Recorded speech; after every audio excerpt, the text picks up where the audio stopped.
Welcome to my party, we're just getting started. A life is a dream or a nightmare scarring. Hand me a drink cause I think I'm going all in. Get me a shrink who can catch me when I'm falling. Cover up my scars, flip the handlebars. Crashing in my car, wake up in a bar. I'll be a superstar, just on my avatar. This world is so bizarre, empty out the reservoir.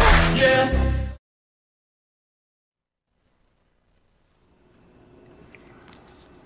안녕하십니까. 아시아투데이 TV에서 보내드리는 송국근의 현장 정치 라이브 방송 7월 12일 순서 시작합니다. 자, 오늘은 금요일이죠. 한 주를 마감하는 날입니다. 오늘도 지면 심층 분석 인터넷판 중심으로 가장 최근의 기사부터 소개를 드리고 또 행간의 뜻을 읽어보는 그런 시간을 갖고 금요일은 제가 2주의 인물을 선정을 하죠. 베스트 인물, 월스트 인물. 자, 오늘은 누구일까요? 그리고 3부 순서에서는 이슈 집중 해부를 보내드릴 텐데 오늘의 시청 포인트는 이겁니다. 썸네일에서도 어느 정도 짐작을 하셨겠지만은 자, 오늘 김성태 쌍방울 전 회장 1심 판결이 나왔습니다. 이화영에 이어서 두 번째 이 대북 송금과 관련한 1심 판결이 나오는데 역시 유죄입니다. 실형. 자, 그러면은 이제 세 번째, 3번 타자, 1번 타자 이화영 스트라이크 아웃이죠. 그럼 2번 타자 그 김성태 또 스트라이크 아웃, 3번 타자 이재명 곧 스트라이크 아웃 됩니다. 그래서 이재명, 신진우 부장판사가 오늘 판결을 내리면서 이화영, 김성태, 이재명 전부 다 신진우 부장판사가 합니다. 수원지법에서.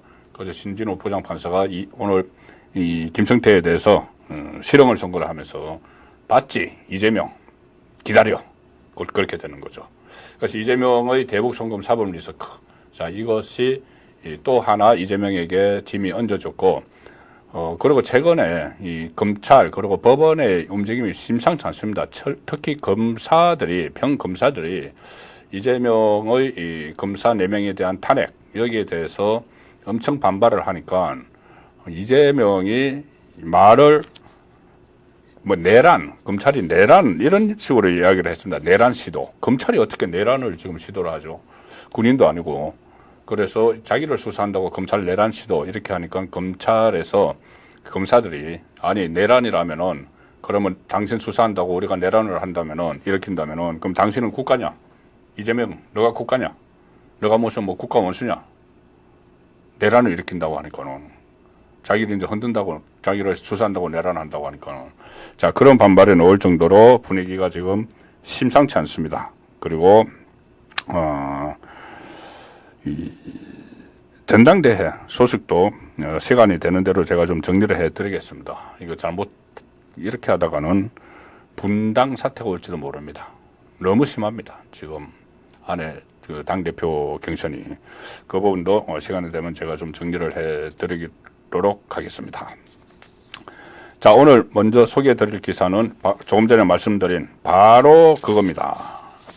김성태, 자, 1심 실형 나왔는데 검찰이 1심 실형에 대해서 입장문을 냈습니다.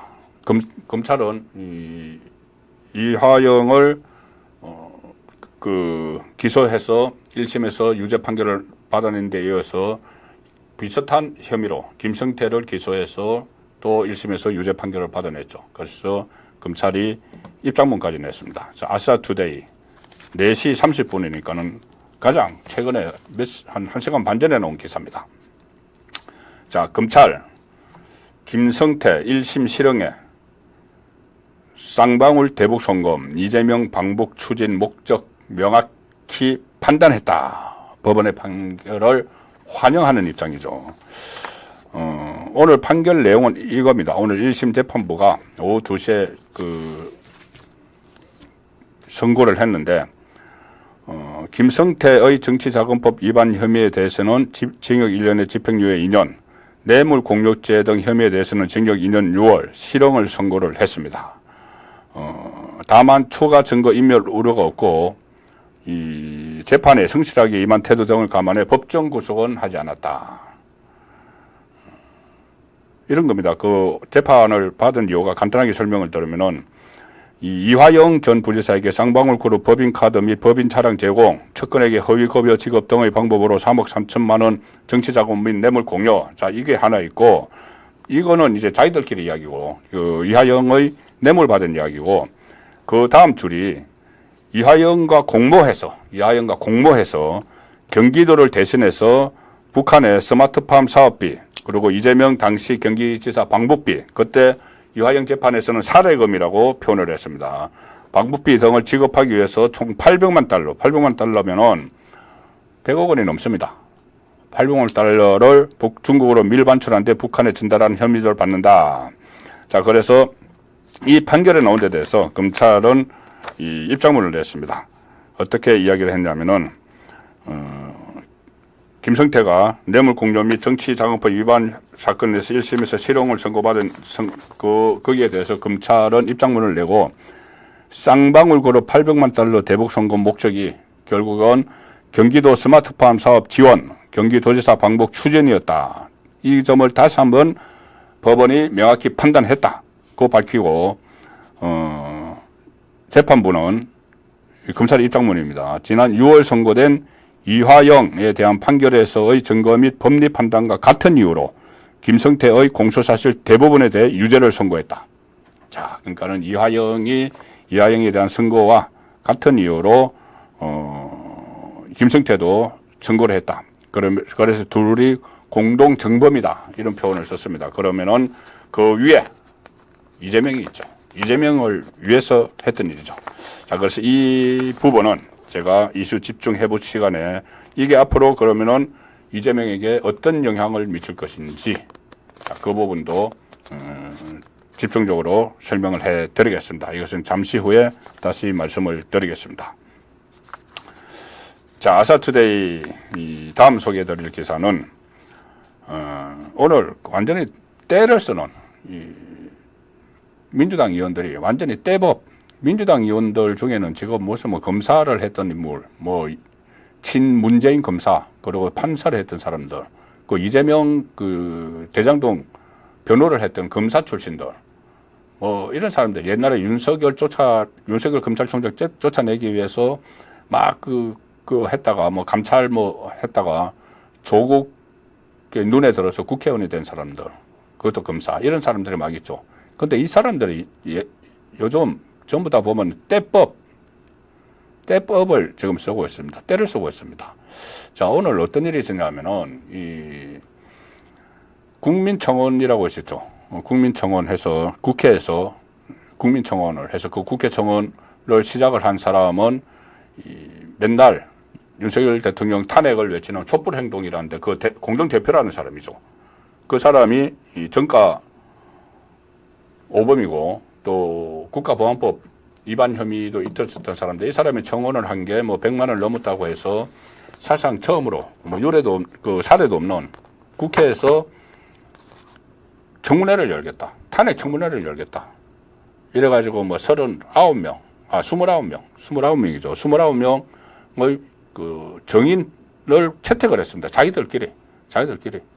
그래서 정인 안에는 김건희 여사도 있고 김건희 여사 모친인 최원순 씨도 있고 이 사람들을 정인으로 채택을 해서 정인으로 출석하라. 이제 송달을 하겠다. 뭐 그래가지고 갔는데 용산에서 거부를 하죠. 이거 뭐 법적으로 근거가 없으니까 좀 정치적으로 떼쓰는 겁니다. 거부를 하니까 이제 행정실에 민주당 행정실에 요원들이 갔겠죠. 국회 행정실 요원들이겠죠. 법사위 가서 접수를 못 시키고 오니까 오늘 그럼 우리가 가지 해서 국회의원들이 때로 또 몰려가가지고 때를 썼습니다. 갑질을 하면서. 자, 그 기사입니다. 아사투데이 기사. 야당 의원들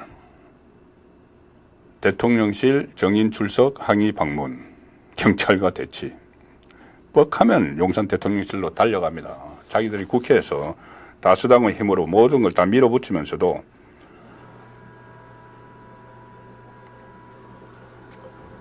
개딸들을 중심으로 한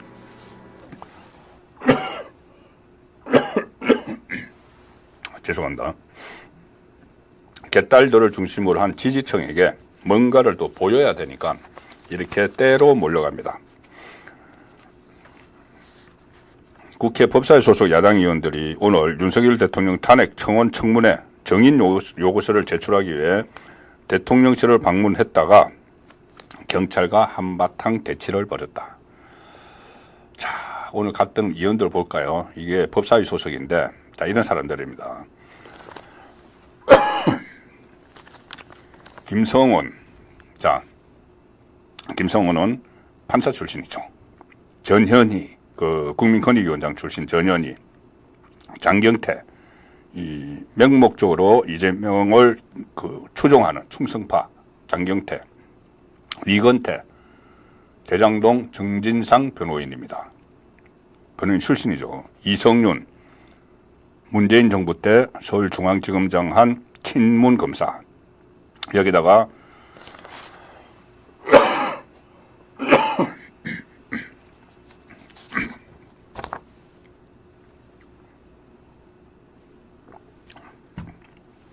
네. 조국혁신당 박은정, 그때 그 남편 이종건 전 검사장 정관예우 20억 정관예우 그 말썽이 일어났던 그 박은정, 이 사람들이 그 용산으로 몰려가가지고 탄핵 청문회 정인으로 채택된 7사람, 그러니까 용산과 관련된, 대통령과 관련된 7사람에 대한 출석 요구서를 수령하라. 그러니까 직원이 나와서 대리수령하라. 대리수령하라. 어제 법사위 행정실 관계자들이 이 출석 요구서를 들고 갔습니다. 그런데 안 받았죠. 왜냐하면은 법적 근거가 없는 것을 가지고 청문회를 열린다고 하니까 안 받은 겁니다. 법적 근거도 없고 이게 사유가 안 되는 걸, 그건 잠시 후에 제가 왜 안 되는지를 설명을 드리죠. 그러니까 송달에 실패하니까는 이 법사위가 지금 19일, 26일 두 차례 뭐 탄핵 청문회를 열겠다, 뭐 이렇게 이야기를 했죠. 그것을 가지고 국회 정언감정법을 적용을 하니까 이 출석 요구 송달 세안이 오늘이 된 겁니다. 그러니까는 야당 의원들이 직접 뭐 행동에 나섰다. 자, 이런 건데, 그래서 결국 받지 않았습니다. 받지 않았고, 이 대통령실 정보수석실 1비서관이 나와서 소통을 시도했지만 의원들이 막 거세게 항의하니까 그냥 발길을 돌렸고, 이것을 다시 그냥 자꾸 이렇게 소동을 벌이니까는 받았다가 다시 이게 받는 게 아니다고 싶어서 거기서 또 내부에서 그렇게 이제 연락을 취했겠죠. 그래서 다시 되돌려주고 안 받으니까는 그냥 길에다 놓고 가고, 자, 이런 상황이 벌어졌습니다. 이게 그러면은 누구의 책임이냐? 자, 이렇게 되어 있습니다. 자, 국회법 131조에는 지금 국회법 131조 가지고 이것을 민주당은 할 수 있다고 주장을 하는 거죠. 탄핵과 관련한 청문회를. 법사위에는 탄핵안이 오면은 지금 국회에서 그 청원한 거를 이제 법사위에서 가져갔죠. 법사위는 탄핵안이 오면 증거 조사를 위해서 청문회를 열 수 있다. 그 방법은 국정감사 및 조사법에 따른다. 정인 출석 요구할 수 있다. 자, 이게 있는데 이걸 가지고 이제 준용을 하겠다는 이야기인데, 그런데 그러니까 청문회를 하겠다는 건 윤석열 대통령에 대한 뭐 탄핵이 국회에 청원이 됐으니까는 그걸 가지고 청문회를 하겠다는 이야기죠. 그런데 그 청문회 대상이면 그럼 그 탄핵을 청원한 그 사유를 가지고 청문회 대상이 돼야 되는 거죠. 그걸로 이제 국민이 이제 뭐 민주당 지지층이 이제 100만 명 이상이 서명을 했으니까 그 사유를 가지고 해야 되는데 그 사유 자체가 모두 탄핵 소추 대상이 아닌 겁니다. 자, 그 탄핵 그걸 해야 된다는, 윤석열 대통령을 탄핵을 해야 된다는 그 이유가 다섯 개를 그 건모라는 그 종북 인사죠. 종북 친북 이 인사인데 이 사람이 5개 사유를 올린 게 뭐냐면은, 그러니까 이것을 올려서 여기서 100만 이상이 서명을 해서 동의를 해서 이게 국회로 가서 국회에서 법사위에 넘겨서 대통령 탄핵 청문회를 하겠다는 거니까 이 5개가 과연 탄핵 소추 사유가 되는지를 봐야 되는 거죠. 그래야지 뭐 국회법에 적용을 하고 하는 거죠.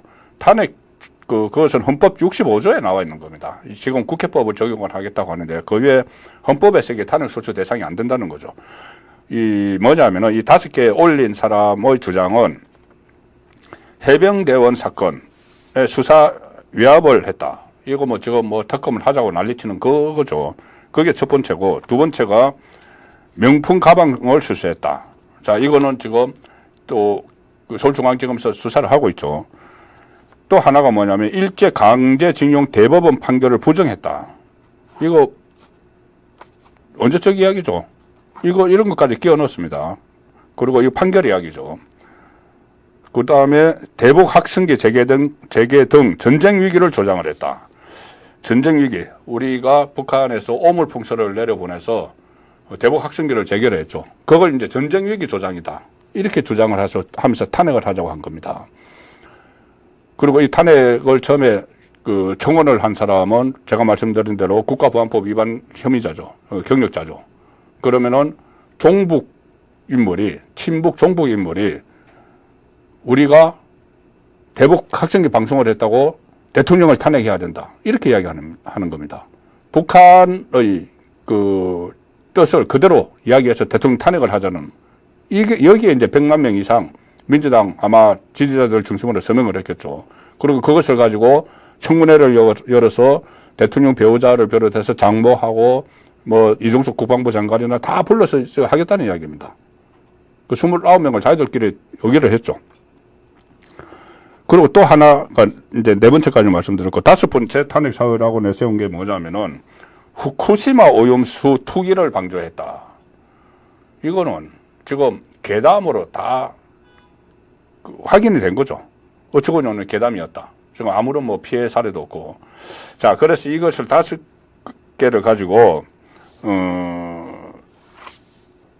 탄핵 사유를 제시를 해서 이걸 근거로 이제 청문회를 하겠다는 것인데, 국회법 123조를 보면은 조금 전에 제가 국회법 131조에서 법사위는 탄핵안이 오면 증거조사를 위해서 청문회를 열 수 있다. 이렇게 돼 있다고 말씀드렸죠. 그런데 국회법 123조에는 이게 청원에 의한 청문회를 하겠다는 거지 않습니까? 국민청원에 의한. 그런데 국회법 123조나 청원법에 보면은 재판에 간섭하는 내용의 청원은 접수가 안 된다. 접수가 안 되는 겁니다, 아예. 그러니까는 해병대원, 이것도 재판, 수사 중이죠. 수사 재판 중이죠. 일제강제징용 대북 학생기 재개, 이거는 뭐, 말도 안 되는 이야기고, 이 명품 가방 수수, 뭐 소위 명품 가방이라고 표현했지만 그 디올 파우치, 이런 것도 다 지금 수사 중이니까 청원 접수의 대상이 안 되는 겁니다. 그런데 이걸 가지고 이제 청원을 진행을 한 거죠. 그리고 이 대통령의 탄핵은 중대한 위법 행위, 그리고 헌법을 위반한 행위만 있을 때만 탄핵이 추진이 되는 건데, 그냥 지금 한마디로 하면은 이재명 수사한다고 지금 탄핵하겠다는 이런 것까지도 좀 계속 연결을 해보면은 결과는 그렇게 나오는 겁니다. 그래서 이게 탄핵 사유가 안 되고 아예 위법한 청문회니까는 출석을 하지 않는다. 자, 그래서 접수를 하지 않은 거죠.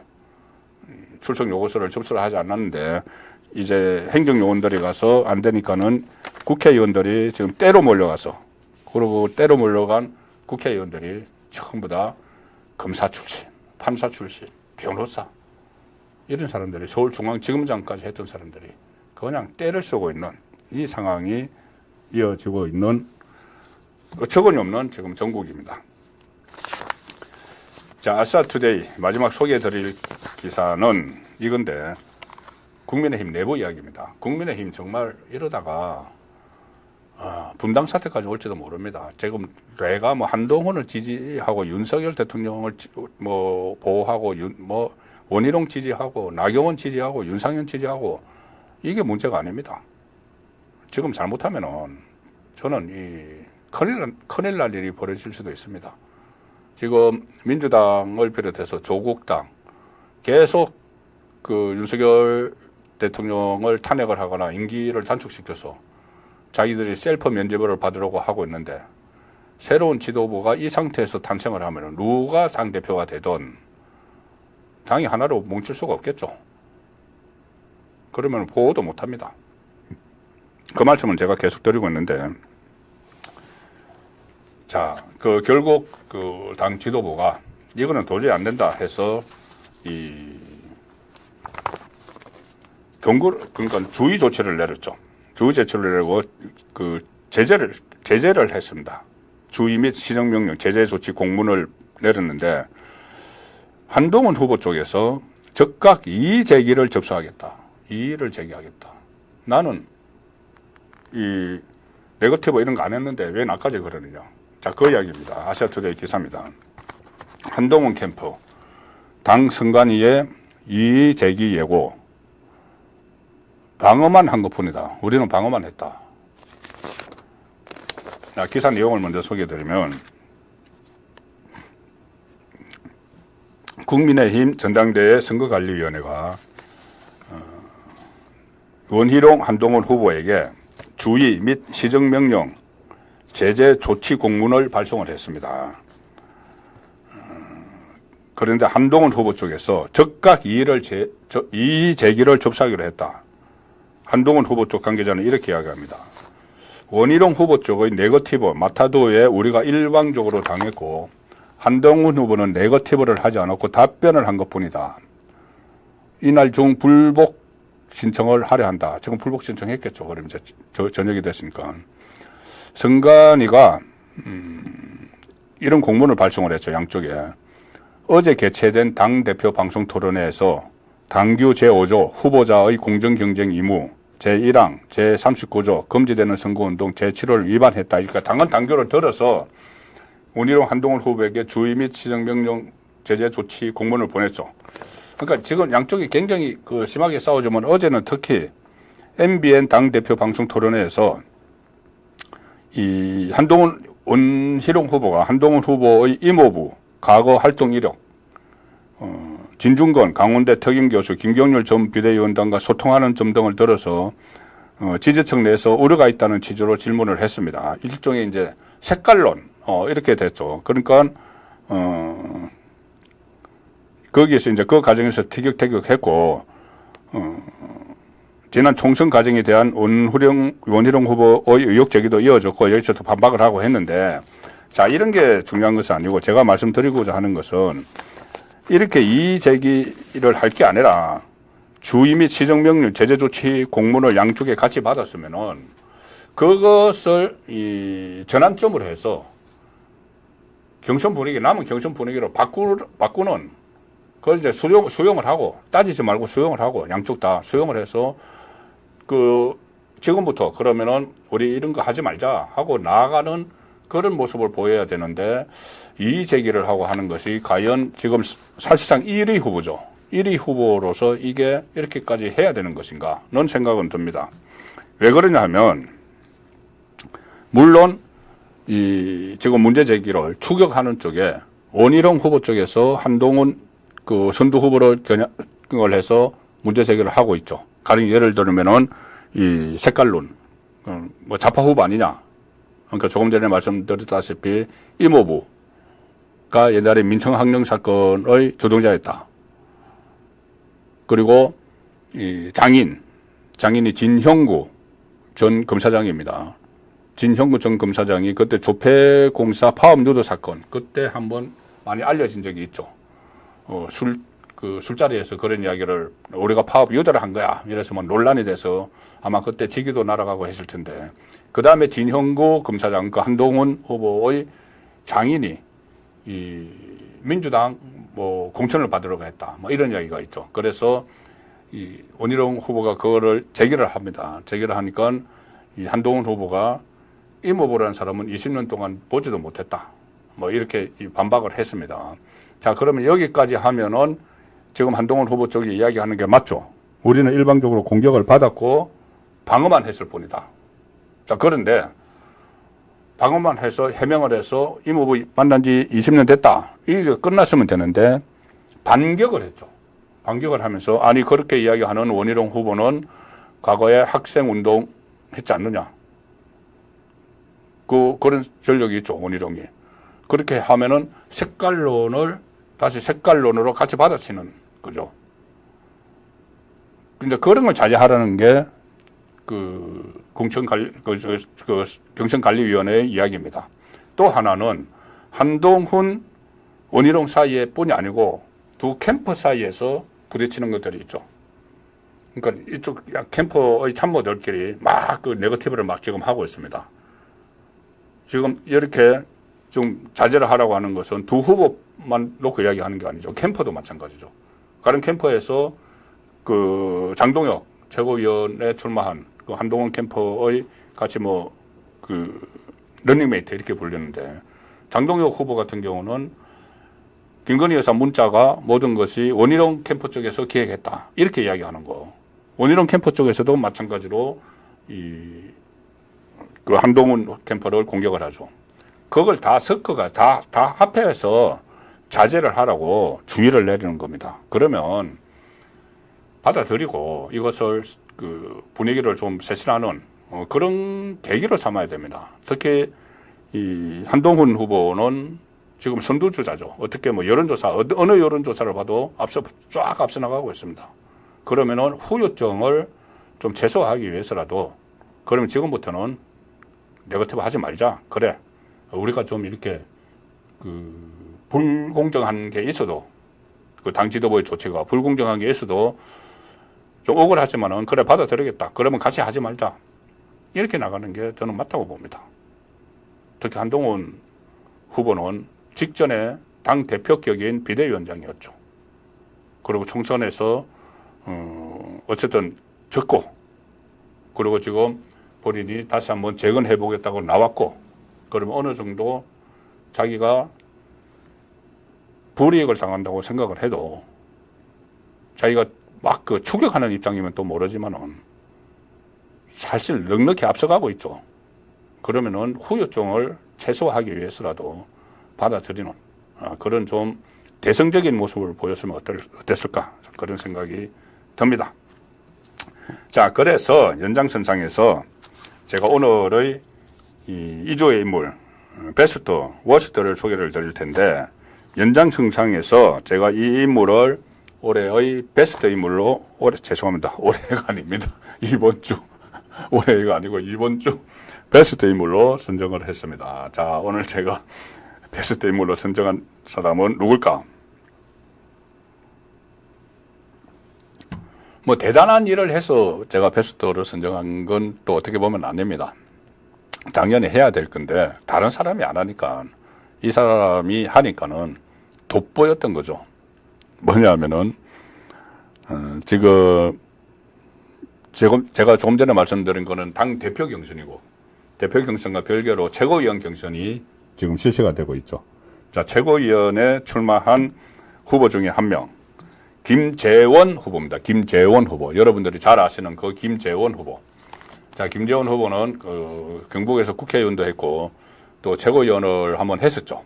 최고위원을 한번 했는데 지금 저 보이는 뒤에 저 화면에 보이는 저게 부산, 울산, 경남 합동연설회입니다. 합동연설회에서 다른 후보들도 당연히 해야 되는 걸 안 하고 김재원 후보가 이 이야기를 했기 때문에 제가 2주에서 이번 주 보니까는 가장 귀에 쏙 들어오는 그런 이야기를 했습니다. 뭐냐 하면 그 부산, 울산, 경남 합동연설회에서 김재원 후보가 이재명 대표를 앞세운 더불어민주당이 탄핵 청문회 등 조금 전에 말씀드렸죠. 탄핵 청문회 이런 것을 가지고 정치를 황폐화시키고 있다. 이렇게 주장하면서 내가 이재명을 물리치는 데 앞장서겠다. 내 최고위원 만들어주면은 물리치는 데 앞장서겠다. 근데 그렇게만 이야기한 게 아니고 아주 사이다 발언을 했습니다. 해운대구 백스코에서 열린 전당대회 합동연설회, 부울경 합동연설회에서 이렇게 이야기합니다.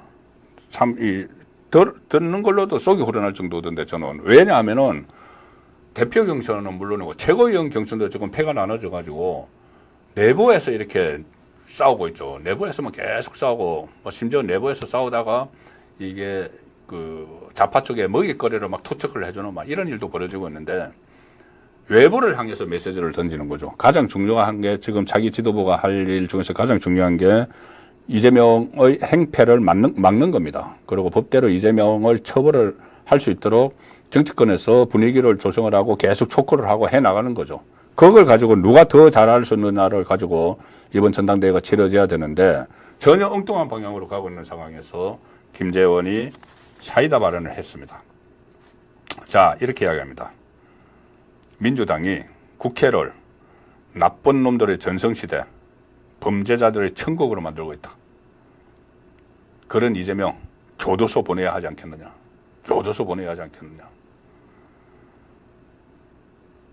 우리를 패배시킨 야당은 11개 제목으로 재판을 4군데서 받고 있는 이재명이 이끌고 있다.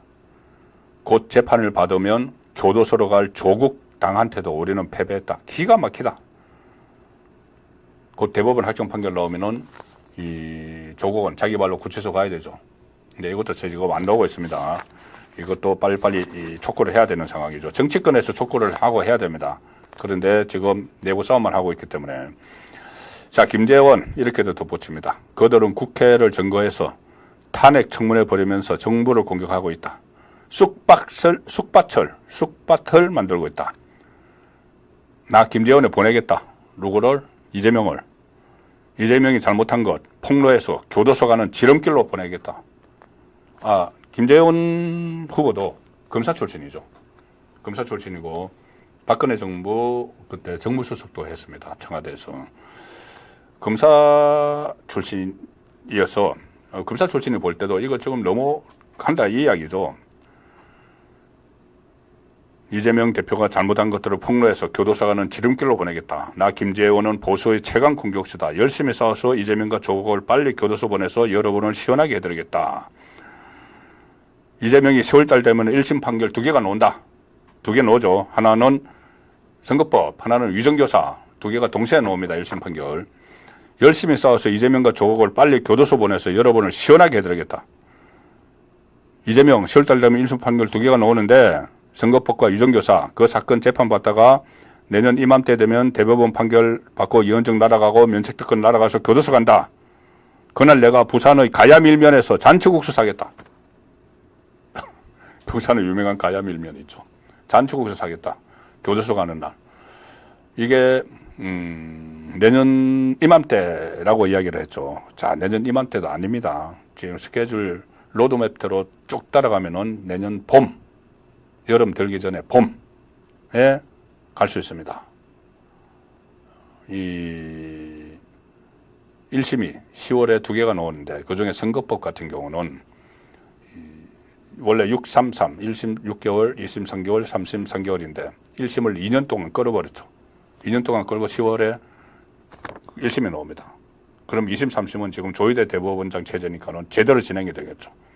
그러면은 10월 다음에 3개월 있으면은 1월 늦어도 다 채운다고 해도 늦어도 이재명 1심, 2심 다음에 대법원 가서 다 채운다고 해도 4월에는 확정 판결 내년 봄이면은 끝납니다.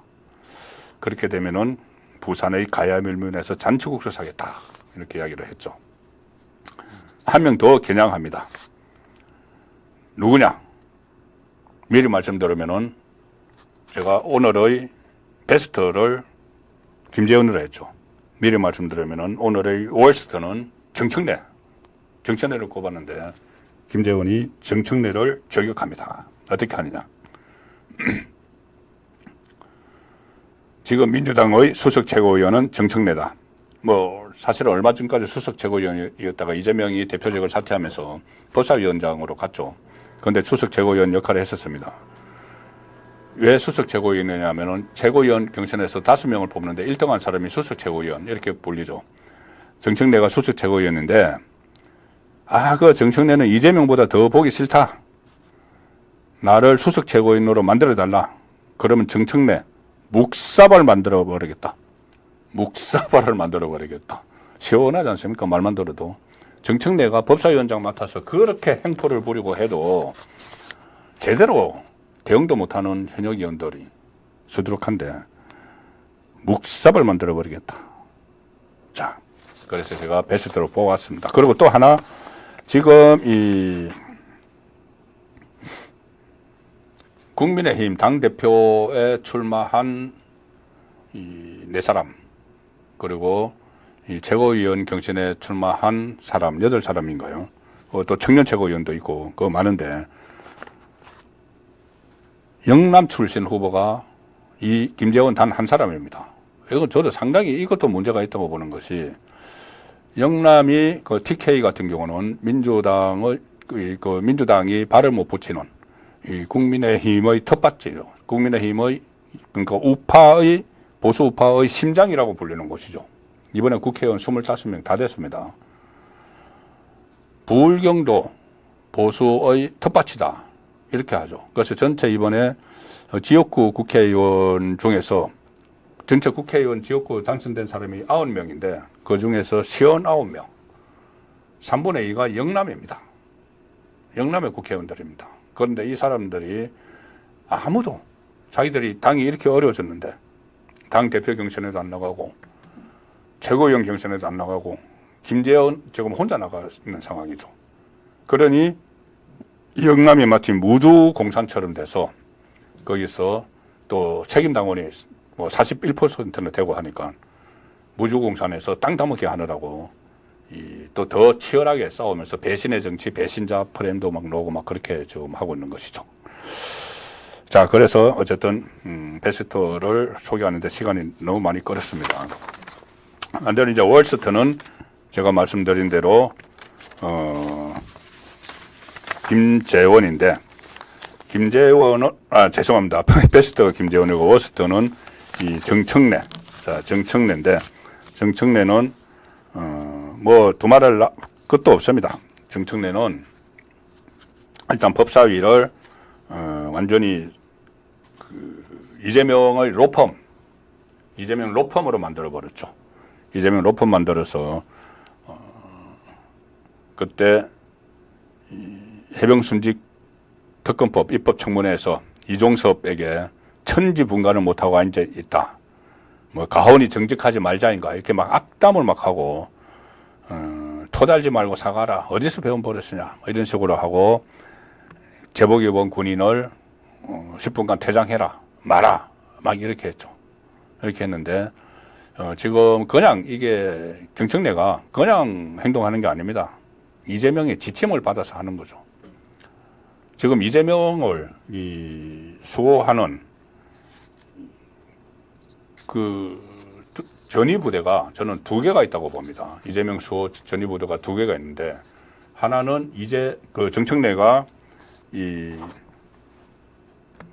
다 이렇게 끌고 가고 있는 법사위, 그리고 또 하나는 이번에 새로 대거 국회에 진출한 더민주혁신회의. 이 2개는 이재명을 방탄을 하고 2가지 목적이 있습니다. 이 2 조직이 2가지 목적인데, 하나는 이재명을 방탄을 하고 무조건 이제 구속이 안 되게 하고, 또 하나는 윤석열 정부를 탄핵하는 겁니다. 이 2가지 목적을 가지고 있습니다. 우선 제가 이 법사위부터 말씀드리면은, 이게 정청래가 이렇게 법사위를 완전 사유화하고 이재명의 그 친위부대, 그리고 윤석열 대통령 탄핵의 전쟁기지, 이렇게 만드는 게 다 목적이 다 있는 겁니다. 이재명 방탄을 하기 위해서, 또 윤석열 대통령 탄핵의 자락을 깔기 위해서 갑자기 여태까지 있지도 해보지도 않았던, 조금 전에 말씀드린 윤석열 대통령 청원 가지고, 국회에 들어온 청원 가지고 그걸 법사위로 돌려서 법사위에서 이 탄핵, 윤석열 대통령 탄핵 청문회를 하겠다. 법사위에서 그 29명 정인으로 무더기 신청을 해서, 그거 뭐 출석요구서 송달한다고 용산 가서 거의 소동을 벌이고, 그리고 검사 4명 불러가지고 또 청문회를 하겠다, 이렇게 하는 것은, 검사 4명 부른 건 이재명에 대한 수사, 공소유지, 이걸 못하게 방해를 하는 것이고, 법사위 차원에서 지금 그렇게 하는 겁니다. 우리나라 대한민국 국회 법사위가 과거에 상원이라고 불리면서 그렇게 중요한 자리인데 그걸 방탄을 위한 도구로 만들어버렸죠. 그리고 윤석열 대통령 탄핵, 이 전쟁기지로 삼고 있는데, 제가 한번 소개해 드린 적이 있을 겁니다. 만약에 탄핵안이 의결이 되면은 이것도 아마 염두에 두고 정청래가 거기 앉아 있는 건지 모르겠는데 만약에 탄핵안이 예결이 되면 그 다음에 이제 헌재로 가죠.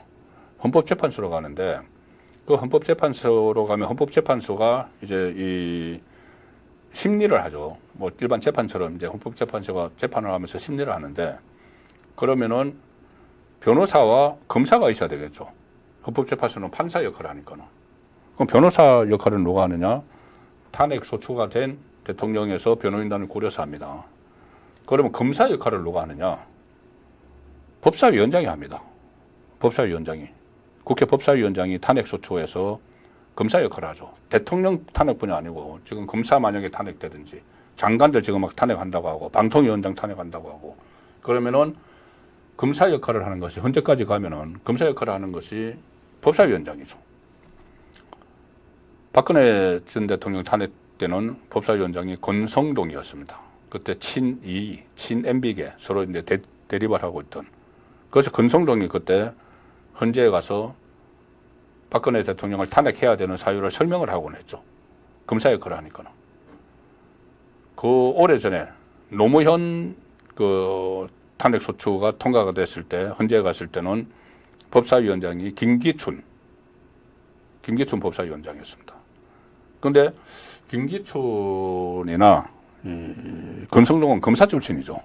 법조인 출신인데 정청래는 그냥 뭐 과거에 뭐 무슨 뭐 미국 대통령 대사관저에 뭐 하연병 던져가지고 뭐 구속됐다가 군대도 안 가고 군대 안 간 사람이 막 그 장성들면 일어나라 앉아라 하는 그 만행을 했고 그리고 학원 강사 뭐 이렇게 하다가 어떻게 국회에 들어와 가지고 이 법사위원장을 끼어차고 있는 거죠. 법을 몰라야지 되는 거죠. 법대로 하면 이거 못하는 겁니다. 이재명이 앉힌 것도 법대로 하지 말고 법을 무시하고 본인을 방탄하고 그 목적으로 앉혀놓은 거죠. 그래서 이 법사위가 일단 이재명의 이 방탄기지, 윤석열 대통령 탄핵 전진기지 이렇게 돼 있고 더민주혁신회의라고 요즘 계속 이야기가 되는데 그 전에 이재명의 21대 국회 때 그 친이그룹 국회 안에서 맹목적으로 막 이재명을 보호를 하고 하는 사람들은 7인의 뭐 철험회 이런 사람들이었죠. 근데 7인의 철험회가 이번에 국회의원이 안 된 사람도 많고 또 돈봉투 사건에 연루가 돼가지고 못하는 사람도 있고 김남국처럼 코인에 연루가 돼가지고 아예 국회의원 배지를 떼버려 이번에 다시 못한 사람도 있고 그래서 그 대신 들어온 친이그룹이 더민주혁신회의라는 건데 뭐 강의원 이런 사람들 이름 들어보셨을 겁니다. 이 사람들이 원래는 원외 조직이었는데 이재명이 공천을 막 줘가지고 한 30명 정도가 원내로 들어와 버렸습니다. 한 30명이 공천받고. 자, 그러면은 이 사람들은 이재명의 철저한 친위부대죠. 친위대인데 여기서 요즘 그 하는 일이 뭐냐면은 완전히 이 지도부를 찐명 지도부로 만드는 그런 작업을 지금 벌이고 있습니다. 민주당 최고위원 경선에서 친명이 전부 다 후보 13명인가요? 뭐 출마를 했는데 전부 다 친명인데 그 중에서 자기들이 몇 명을 선택해서 최고위원 감 이렇게 찍겠다는 이야기죠. 그리고 뭐 시도당 위원장들도 자기들이 찍겠다. 그래서 이재명을 대신해서 완전히 홍위병 역할을 하는 이 사람들이 있는데 이 사람들이 나중에 탄핵 국면에 들어서면은 돌격대 역할을 하는 거죠. 그래서 두 개의 전위부대, 법사위와 더민주혁신회의가 있다. 그리고 법사위를 그렇게 이끄는 사람은 이 정청래, 오늘 제가 월스트로 꼽은 정청래다. 그렇게 정리를 해드리겠습니다. 자, 오늘 그 관전 포인트 중에 저 핵심적인 내용을 제가 오히려 마지막에 이 말씀을 드리겠습니다. 조금 전에 좀 말씀을 드렸기 때문에 이재명의 제3자 뇌물죄 한 걸음 코앞에 더 다가왔다. 김성태에 대한 판결에 남으로써 그것을 이제 마지막에 제가 소개를 드리고 이재명 검찰 내란 발언에 폭발한 검사들 자, 이 말씀을 먼저 드리죠. 검사들이 지금 부글부글 그렇지 않아도 끓고 있는데, 이재명이 검찰 조직이 내란을 시도하고 있다. 이런 이야기를 했습니다. 검찰이 내란을 시도하고 있다. 그런데 이 내란을 시도하고 있다는 게 자기를 수사를 한다고 내란을 시도를 한다. 이런 뉘앙스로 이야기를 했죠. 그러면은 이재명은 뭐가 되는 겁니까? 이재명이 곧 국가가 되는 거죠. 자기를 수사한다고 내란이라고 그러면은 자기는 권좌에 앉아 있는 사람이 되는 거죠. 본인이 여의도 대통령 그런 별명을 들으니까는 그렇게 하는 건지 모르겠는데, 이재명이 뭐라고 했냐면은 대표 재출마 그 기자회견을 하면서 이 검사 탄핵에 대해서 이거 뭐 해야 된다. 그 되지도 않는 이유를 가지고 쭉 늘어놓으면서 뭐라고 했냐면은 검사들이 자신의 부정행위를 책임지기는커녕 국회를 겁박하는 이런 거는 내란 시도 행위나 다름없다. 국회를 겁박한다. 그래서 그건 내란 시도 행위다. 국회를 겁박하는 게 아니고 민주당 그리고 이재명에게 경고를 보내는 일이 있었죠. 자신의 부정행위, 이것은 뭐를 이야기하냐면은 4명의 검사들에 대한 탄핵 발의를 했는데 탄핵 사유를 부정행위라고 하는데 그거 전부 다 엉터리 갖다 붙인 거라고 지금 다 나오고 있죠. 뭐 박상용 검사의 울산지검 뭐 용변 사건 이런 거 전부 다 잘못돼서 이송윤이 오히려 고발당했죠. 그리고 뭐 그 검찰청에서 술판 벌어졌다. 뭐 이런 것도 전부 다 엉터리 가짜 뉴스로 밝혀졌는데 그것이 이제 자신의 부정행위. 어쨌든 뭐 이렇게 해놓고는 국회를 겁박한다. 국회를 최근에 이 검사들이 탄핵 발의가 되니까 이원석 검찰총장이 마지못해서 3번에 걸쳐서 입장을 내놨죠. 그리고 이재명을 겨냥해서 이재명 한 사람을 지키기 위해서 방탄 탄핵을 한다. 검사 탄핵을. 이렇게 또 질타를 했고, 이 검찰 내부망, 플러스 여기에 검사와 검사장급들이 계속 글을 올리고 있습니다. 이재명의 이 검사 탄핵이 잘못됐다는 것을. 이것을 가지고 국회를 겁박한다. 마치 그렇게 왜곡을 하면서 이게 내란 시도 행위나 다름없다. 이렇게 이야기합니다. 자, 그러니까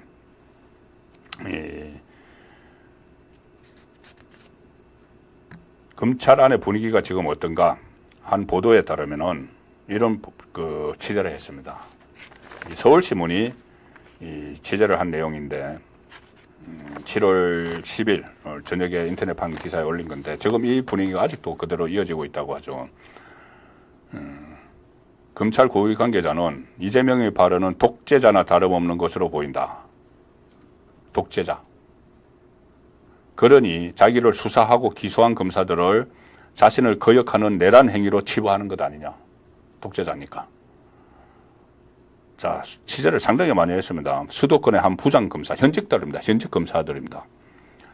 내란이라는 것은 국가를 전복할 목적으로 일으키는 폭동인데 정치권에 대한 수사를 왜 내란이라고 하는지 모르겠다. 이재명이 자신을 국가로 생각하는 것 아니냐. 자,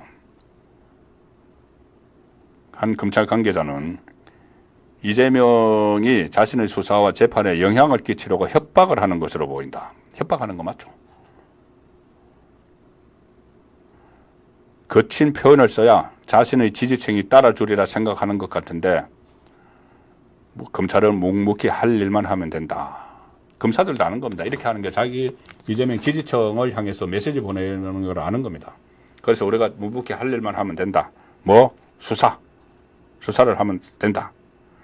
그리고 지금 이원석 검찰총장이 한 3번 입장문을 발표를 하고 그 다음에 또 다시 별다른 대응을 안 하고 있는데 최근에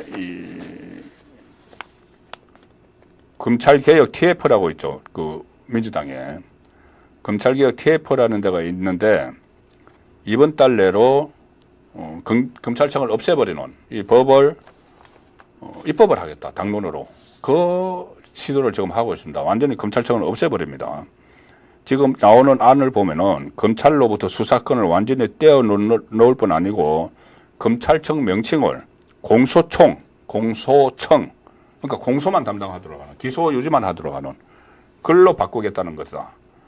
기소 및 공소 유지만 하고, 그러면은 수사권은 어떻게 하느냐. 수사는 중수처, 중대범죄수사처 이렇게 해서 국무총리실 산하에 집어넣어 버리는 겁니다. 그리고 이 검사라는 명칭을 다 없애버리고 수사관, 이렇게 수사 기능을 갖는 검사들은 수사관, 이렇게 지금 수사관은 검사 밑에서 이렇게 수사를 하는 사람들이죠. 근데 검사들을 전부 다 수사관을 만들고 직급도 확 낮춘다. 그러면 집단 강등이 되는 거죠. 그 상황을 지금 추진을 하고 있는데, 도무지 이원석 검찰총장은 이제 또다시 뭔가 이제 행동을 좀 해야 될 때인데 행동을 하지 않는 그런 부분도 있습니다. 지금 후임 검찰총장을 위한 추천위원회가 구성이 됐죠. 그렇더라도 본인이 이 9월 달에 임기가 만료되더라도 우리는 할 거는 해놓고 가야죠. 최근에 이재명까지는 어떻게 처리를 하고 가겠다고 했는데 이재명이 이렇게 더 세게 버티고 있는 이 상황에서는 좀 더 그 검찰의 시계를 더 빨리 돌릴 필요가 있다. 그런 말씀을 드리겠습니다. 자, 그리고 이제 오늘 다시 처음으로 돌아가서 핵심을 말씀을 드리죠. 김성태 지금 1심에서 2년 6개월 받았습니다. 이게 이재명의 제3자 뇌물죄입니다. 제3자 뇌물죄. 100억 원, 북한에 간 돈이 800만 달러, 100억 원 이상이니까 만약에 이게 이재명이 그 확정 판결을 받으면은 특가법에 해당이 되죠. 특별경제가중처벌법. 특가법에 해당이 되면은 특가법은 유기징역 같으면은 10년 이상 아니면 무기징역을 그게 양형 기준입니다. 자, 그런데 이 제3자 뇌물죄가 걸려있는 이 대북송금 사건, 기둥이 지금 3개가 있죠. 3개의 포인트가 있습니다. 하나는 이재명이 있고, 이재명이 제일 위에 있는 거죠. 이재명이 북한에 가기 위해서 북한에 돈을 줬으니까는. 자, 그 돈을 준 사람은 김성태인데, 그 중간에 이화영이 있는 거죠. 이화영은 김성태가 이화영의 오랜 스폰서고, 과거에 그 사회이사도 했고 막 했기 때문에, 상방울의. 자, 그래서 최종적으로 수혜를 받을 사람은 이재명이고, 그것을 중간에서 이렇게 연결을 한 사람은 이화영이고, 실제로 돈을 주고 행동을 한 사람은 김성태죠. 자, 근데 이화영이 먼저 9년 6개월 형을 받았습니다. 물론 그 대북 송금 때문에 9년 6개월 다 된 건 아니고, 제가 이화영한테 뇌물 받고 막 한 게 있습니다. 그래서 어쨌든 9년 6개월을 받았고, 그 다음에 김성태가 오늘 2년 6개월을 받았는데 그 안에 또 대북 송금 부분이 들어가 있죠. 자, 3개의 포인트 중에서 2개가 다 1심에서 유죄가 나왔습니다. 그러면 이재명은 이제 시간 문제죠. 왜냐? 본인이 수혜자니까. 아무리 본인이 몰랐다. 이재명, 그러니까 이화영이 알아서 했겠지. 보고도 안 받았다. 이렇게 하고 있지만 이화영의 판결문에서 보고를 한 부분은 판단을 하지 않았다고 했지만 여기저기 적시를 해놨습니다. 그리고 북한에 돈 보낸 게 결국은 이재명의 방북 대가를 위해서 보냈다. 이런 것도 다 있죠. 그리고 김성태도 결국은 대북 송금이 북한을 위해서다. 조금 전에 제가 이 검찰에서 나온 입장문을 읽어드렸죠. 그 입장문에도 검찰이 오늘 판결 내용을 보고 검찰이 입장을 밝힌 겁니다. 뭐라고 했냐면은 검찰이 오늘 1심 선고 후에 김성태 1심 선고 후에 쌍방울 그룹 800만 달러 대북 송금 목적이 경기도 스마트팜 사업 지원 그리고 경기도지사 방북 추진이었다. 이것을 법원이 다시 한번 명확히 판단을 했다. 자, 이렇게 검찰이 입장을 밝혔죠. 지금 법원의 판결문이 아직 기자들이 그 입수를 하지 못해서 구체적인 건 나오지 않지만 아마 이제 기자들의 판결문을 분석해서 보면은 가장 핵심적인 사안이 이재명이 김성태를 모른다고 했죠. 내가 어떤 저런 조폭, 악덕 부동산, 그러니까 악덕 사채업자 이런 사람을 내가 어떻게 알아? 난 저 사람 알지도 못해. 쌍방울은 내가 내이 한번 사귀어본 적밖에 없어. 이렇게 이야기 지금까지 하고 있죠. 그런데 김성태가 이하영 재판에서 본인이 2번 이하영의 전화기로 통화를 해서 이재명이 김성태에게 고맙다. 왜? 돈을 대신 넣어줬으니까. 그런 이야기도 했고, 김성태가 다음에 북한 갈 때 나도 좀 데려가 달라. 왜? 자기도 북한에서 사업을 하려면 안면을 태워야 되니까. 이런 통화를 다 했다고 한 것을 이하영 재판부에서 인정을 했죠. 신빙성이 있다. 그러면은 이 김성태 재판부에서도 그걸 당연히 인정을 했겠죠. 그리고 이 이재명 재판부에서도 다 받아들이겠죠. 그 2번에 그렇게 했으니까는. 그러면은 결국 그 거짓말을 한 게 되죠. 이재명은 김성태를 몰랐다. 대북 송금한 것도 몰랐다. 보고도 안 받았다. 다 거짓말이 들통이 나죠. 그런데 제가 3개의 포인트가 있다고 말씀드렸지 않습니까? 이 꼭대기에 있는 수혜자 이재명, 그 다음에 중간책 이화영, 그 다음에 행동을 한 물주 김성태. 그래서 김성태와 이화영이 1심에서 유죄 판결을 받았는데 이제 이재명은 기소가 돼서 재판을 앞두고 있죠. 그런데 이 새 재판부 한 군데입니다. 수원지법 형사11부 부장 신진우 부장판사가 이 3개를 다 지금 하고 2개는 1심 내렸습니다. 그걸 이제 고법으로 보내겠죠. 그러면은 이제 이재명 재판을 1심을 시작을 하죠. 그러면 맥락이 쭉 이어져 오고 있죠. 특히 이화영은 이 신진우 부장판사가 재판을 맡았는데 신진우 부장판사의 재판을 막 방해를 했습니다. 재판부 기피 신청도 하고, 뭐, 부인이 그 재판하는데 와가지고 정신 똑바로 차려! 막 이렇게 소동도 벌이고 해서 무려 1년 8개월을 1심을 걸었습니다. 근데 1년 8개월을 신진우 부장판사가 다 심리를 다 했죠. 그러니까 너무나 이 사건을 잘 알고 있는 겁니다. 그리고 김성태도 같은 이 사건이니까는 공동 정범이니까는 2사람이. 그래서 김성태 재판도 다 해서 다 너무나 잘 알고 있죠. 그러면 그 꼭대기에 있는 포인트가 이재명이라는 건 확실하게 인식을 하고 있겠죠. 신진호 부장판사가. 그렇기 때문에 이재명이 겁이 나죠. 신진호가. 그리고 신진호 부장판사는 그 전에 이 김만배 대장동 이제 이재명과 연결된 김만배에 대해서 처음으로 구속영장 유죄를 내렸습니다. 유죄를 내린 그 판사고 수원에서. 그리고 최용길인가요? 성남시 여장 거기도 뭐 유죄를 때렸고 아주 그 수원지법에서는 아주 유명한 판사죠. 그리고 그 이재명의 후임자 은수미 그 여성 그 성남시장 했던 그 법정 구속시켰습니다. 정치자금법으로. 그래서 수원지법에서는 아주 엄하기로 법대로 하기로 유명을 하죠. 그렇기 때문에 이재명이 재판부로 옮겨달라. 자기가 서울중앙지법에서 3개의 재판을 받고 있다. 그러니까는 백현동, 대장동, 성남FC, 유래신도시 이것은 전부 다 하나로 묶여 있고 하나의 재판이고 또 하나 곧 이제 10월 달에 판결이 나오는 1심이 나오는 위정교사 그리고 또 하나가 뭐죠? 그렇게 있는데 3개의 재판을 거기서 받고 있는데 선거법. 워낙 재판이 많아서 저도 헷갈립니다. 서울중앙지법에서 3개의 재판을 받고 있는데 여기 수원에서 받는 거를 같이 좀 옮겨달라고 신청을 해서 이게 오늘 대법원 일부에 배당이 됐습니다. 그런데 이제 옮겨질 확률은 거의 없다고 하죠. 유사한 사건이 아니기 때문에 여기는 동 시리즈죠.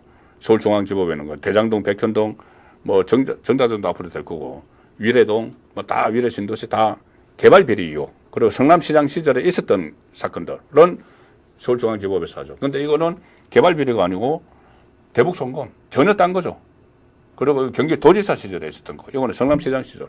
그래서 병합이 안 되는 겁니다. 그런데 이렇게 옮겨달라고 하는 것은 뭐냐?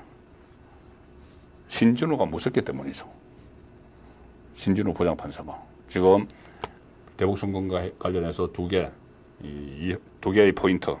이화영과 김성태에게 1심에서 유죄를 때린 신진우가 무서우니까 서울로 옮겨달라 이렇게 신청을 했는데 천만에 지금 법원의 분위기는 그렇습니다. 그래서 오늘 또 이재명은 금요일 밤에 아마 상당한 고민에 휩싸여 있을 겁니다. 가뜩이나 1월 달에 선고가 2개나 나오고 또 검찰의 다른 수사, 쌍방울, 법인카드 관련해서 쌍으로 지금 소환이 되죠. 김혜경 씨와 같이. 그것도 이제 경기도에서 하기 때문에, 수원 지검에서 하기 때문에, 어차피 기소되면 수원지법에서 해야 됩니다. 그러면 수원까지 가기 어렵다고 이 대북송금 사건을 서울로 옮겨달라. 이건 말이 안 되죠. 어차피 거기서 또 수원지법에서 또 다른 재판을 받아야 되죠. 그리고 후원금 쪼개기도 또 수원지법에서 또 재판을 받아야 됩니다. 나중에. 그러면 굳이 양쪽에 가기 번거롭다고 이거 이쪽으로 옮겨달라고 하나 옮겨달라고 대북송금 옮겨달라고 할 필요가 없는 거죠. 나중에 다 거기 또 모입니다. 수원지법에 또 사건들이. 그래서 어쨌든 이재명은 이러나 저러나 지금 사법 리스크가 완전히 차올랐고 도저히 더 이상 미룰 수 없는 지경에 가 있고 그 상황이 되니 윤석열 대통령을 흔들어서 정부를 흔들어서 뭔가 빠져나갈 궁리를 하고 있는데 그걸 막아야 될 여당은 오늘도 집안 싸움만 하고 있습니다. 제가 다음 만나 뵙는 시간은 다음 주인데 다음 주 만나 뵐 때는 선거권 현장일처럼 만나 뵐 때는 좀 정리가 좀 됐으면 하는 그 마음이 간절합니다. 국민의힘 지금 전당대회 사태를 말씀을 드리는 겁니다. 그리고 그와 별개로 이재명에 대한 사법 얘기는 점차 더 고조가 돼서 다음 주에는 또 뭔가 새로운 소식들을 전해드릴 수가 있을 것 같습니다. 예, 오늘 7월 12일 보내드린 송국근의 현장정치 라이브 방송은 여기서 마치도록 하겠습니다. 주말 밤 편안히 보내시기 바랍니다. 고맙습니다.